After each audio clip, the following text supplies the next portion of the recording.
hello लोगोफोर खुलुमबाय नोंथांमोनखौ गिबियावनो गासैखौबो चेनेलाव बरायना लाग्रोनाय जाबाय नोंथांमोननि थाखाय दिनै मोनसे गोनांथार भिडिअ लाबोनाय जादों लोगोफोर जोंहा रिलायन्सनि स्कलारशिप ओंखारना फैदों दै जाय स्कलारशिपनि जोहै नोंथांमोना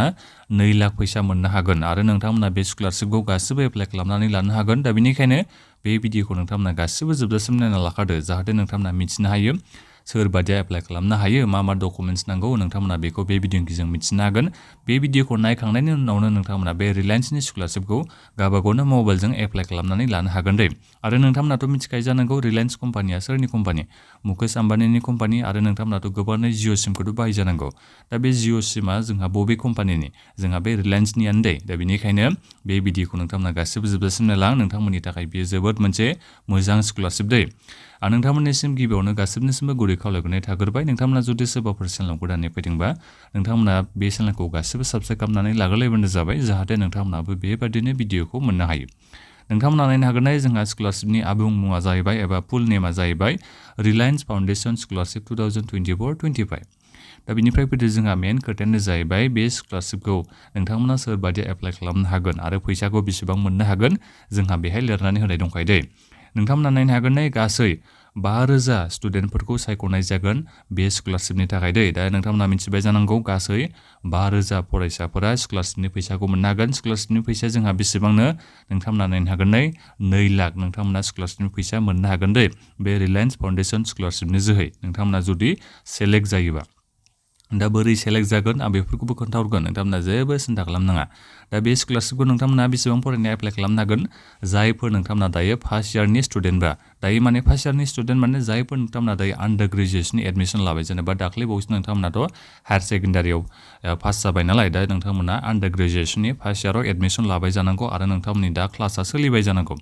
दा नोंथांमोना गासिबो बे स्कलारशिपनि थाखाय एप्लाइ खालामनो हागोन जेबो स्ट्रिमनि बेहाय खोथा गैया आर्ट्सआनो जा कमार्सआनो जा इन्जिनियारिंआनो जा जिखिनि जाया स्ट्रिमजों नोंथाङा जुदि दायो फरायगासिनो दङबा फार्स्ट इयाराव एबा दायो एडमिसन लाबायबा अब्ला नोंथांमोना बे स्कलारशिपनि थाखाय एप्लाइ खालामनो हागोन दै बे रिलायन्स फाउन्डेसन स्कलारशिपनि थाखाय एप्लाइ खालामनो हागोन जायफोर नोंथांमोना दायो आन्डार ग्रेजुएसननि फार्स्ट इयाराव एडमिसन लाबायबा आरो नोंथांमोननि क्लासआथ' दायो जागासिनो दंखायो जानांगौ दा नोंथांमोना गासिबो एप्लाइ खालामबानो जाबाय गासै 5,000 फरायसाफोरखौ सेलेक्ट खालामनाय जागोन बे स्कलारशिपनि थाखाय जुदि नोंथांनि नामा बे 5,000आव फैफ्लाङोबा अब्ला नोंथाङा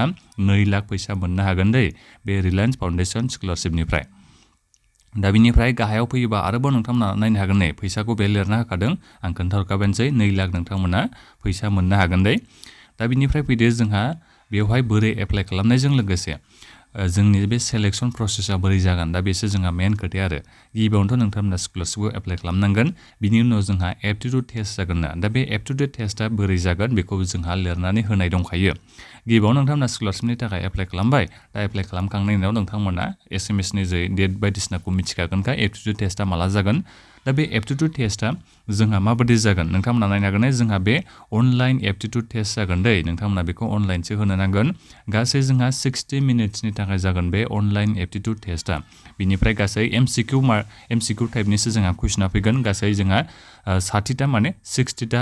एमसिकिउ फैगोन दै जोंहा समखौबो 60 मिनिट्स मोननो हागोन माने मोनसे कुइसननि थाखाय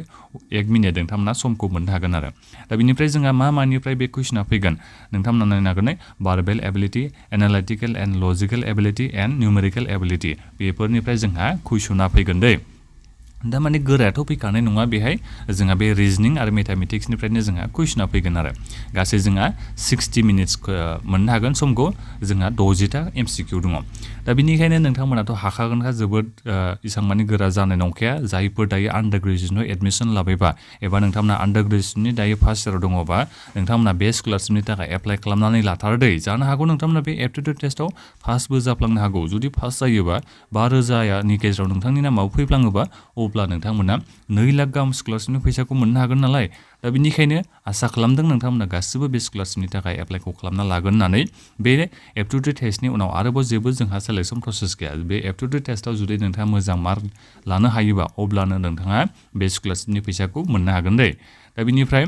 फार्स्ट लेभेल सिलेक्शनावथ' आं खोन्थाखाबायनोसै जोंहा एप्टिट्युड टेस्ट लानाय जागोन बिनिफ्राय मोनसे खोथा दै नोंनि बे एकाडेमिक रेकर्डआ मोजां जानांगोन जेनेबा हायार सेकेन्डारियाव एसे पार्सेन्टेजआ मोजां थानांगोन मेट्रिकआवबो जुदि पार्सेन्टेजआ मोजांबा नोंथाङा जोबोद मोजां चान्स थाहैगोन आरो बे स्कलारशिपखौ मोननायनि चान्सआ दा बेनिखायनो नोंथांमोना एप्लाइखौ खालामना लाथारदो बिनिफ्राय मिथिखाबाय नोंथांमोना गासै 5,000 मानसिफोरनो 5,000 फरायसाफोरनो बे स्कलारशिपखौ होनाय जागोन दै दा बेथ' जाहैबाय एलिजिबिलिटि क्राइटेरिया बेखौ खोन्थाखाबायानोसै आङो अब्लाबो आं एसे मोजाङै खोन्थाहरनोसै दाना जोंहा हायार सेकेन्डारियाव पार्सेन्टेज बिदों दै नोंथांमोना नायनो हागोन हायार सेकेन्डारियाव नोंनि बे पार्सेन्टेजआ 60% थाथारनांगोन मिनिमाम 60% गैयाबा नोंथांमोना एप्लाइ खालामनो हानाय नङा बेखौ मिथिना लाखाबानो जाबाय हायार सेकेन्डारियाव 60% थाथारनांगोन बिनिफ्राय दायो नोंथांमोना बे डिग्रिखौ रेगुलार एबा फुल टाइमाव नोंथांमोना खालामनाय जानांगोन एनि स्ट्रिम होन्दों नालाय जिखिजाया स्ट्रिमावनो नोंथाङा दायो फार्स्ट इयाराव दङबा अब्ला नोंथांमोना बे स्कलारशिपनि थाखाय एप्लाइ खालामनो हागोन बिनिफ्राय मोनसे खोथाबाव नोंथांमोना नायनो हागोन जायफोर न'खरनि फेमिलिनि इनकामा 2.5 लाखनि खमबा नोंथांमोना मेन्डेटरि सोलायलांबाय प्रिफारेन्स गिबि प्रिफारेन्सखौ नोंथांमोना मोनबावगोनसो ओरैनोथ' गासै 15 लाखसिम न'खरनि फेमिलि इनकामा 15 लाखसिम इनकाम दङबा अब्लाबो नोंथांमोना एप्लाइ खालामनो हागोन नाथायबा 2.5 लाखनि खमबा नोंथांमोननि बे माबाया प्रिफारेन्सखौ मोननो हागोन आरो नोंथांमोना स्कलारशिपनि थाखाय गिबि प्रिफारेन्सखौ मोननो हागोन बेखौ बेहाय बुंदों बेखौ आरो मिथिना लादों नोंथांमोना बे एप्टिट्युड टेस्टखौ नोंथांमोना होथारनांगोन बे मेन्डेटरिखा बेखौ बेहाय लिरनानै होखादों नोंथांमोना बेखौ नायनो हागोन दा बिनिफ्राय जायफोर नोंथांमोना दायो सेकेन्ड इयाराव दङबा नोंथांमोना एप्लाइ खालामनो हानाय नङा दै जेनेबा आन्डार ग्रेजुएसननि दायो नोंथांमोना सेकेन्ड इयाराव दङबा एप्लाइ खालामनो हानाय नङा आरो जायफोर मेट्रिक पास जानाय नोंथांमोना बे स्कलारशिपनि थाखाय एप्लाइ खालामनो हाया बेखौ मिथिबानो जाबाय जायफोर नोंथांमोना दायो आन्डार ग्रेजुएसननि फार्स्ट इयाराव दङबासो नोंथांमोना बे स्कलारशिपनि थाखाय एप्लाइ खालामनो हागोन दै आं नोंथांमोननो भिडिअनि डिसक्रिपसनाव होनानै दोनखाबाय अनलाइन एप्लाइ लिंकखौ नोंथांमोना गासिबो भिडिअनि डिसक्रिपसनाव चेक खालामना नायबानो जाबाय आरो आंथ' नोंथांमोननिसिम खावलायखायो नोंथांमोना गासिबो बे स्कलारशिपनि थाखाय एप्लाइखौ खालामना लाबानो जाबाय जायफोर नोंथांमोना एलिजिबल नोंथांमोना मानो होनोबा जुदि नोंथांमोना बोरैबा बे एप्टिट्युड टेस्टआव पास जायोबा एबा नोंथांमोना एसे मोजाङै फरायनानै जुदि बे एप्टिट्युड टेस्टखौ होयोबा बे अनलाइन एप्टिट्युड टेस्टखौ बिनिफ्राय नोंथाङा मोजां मार्क लानानै पास जायोबा अब्लानोथ' नोंथाङा बे 2 लाख फैसाखौ मोनबाय दा नोंनि नामा बोरैबा जुदि बे 5,000आव फैफ्लाङोबा अब्लानोथ' नोंथाङा बे रिलायन्स फाउन्डेसन स्कलारशिपनिफ्राय 2 लाख फैसाखौ मोननो हागोन आरो बे स्कलारशिपनि फैसा हिसाबै दा बेनिखायनो 2 लाख फैसा मोनोबाथ' आरो साननानै लाखादो नोंथांमोननि थाखाय जोबोद माने मदद होगोन बेयो फरायनायाव दा बेनिखायनो आं खावलायहरनाय जादों बे भिडिअखौबो नोंथांमोना शेयार खालामबानो जाबाय लोगोफोरनो जाहाथे बे लोगोफ्राबो मिथिनानै बे स्कलारशिपनि थाखाय एप्लाइ खालामनो हायो दा बेखिनियानो माबाफोर सोंनांगौ दङबा भिडिअनि कमेन्ट बक्सआव नोंथांमोना कमेन्ट खालामबानो जाबाय बे भिडिअखौ लाइक खालामदो आरो नोंथांमोना बेबायदिनो जाहाथे भिडिअ मोनबाय थानो हायो बेनि थाखाय नोंथांमोना गासिबो चेनेलखौ साबस्क्राइब खालामनानै लाबानो जाबाय दा बेखिनियानोमोन गोजोन्थों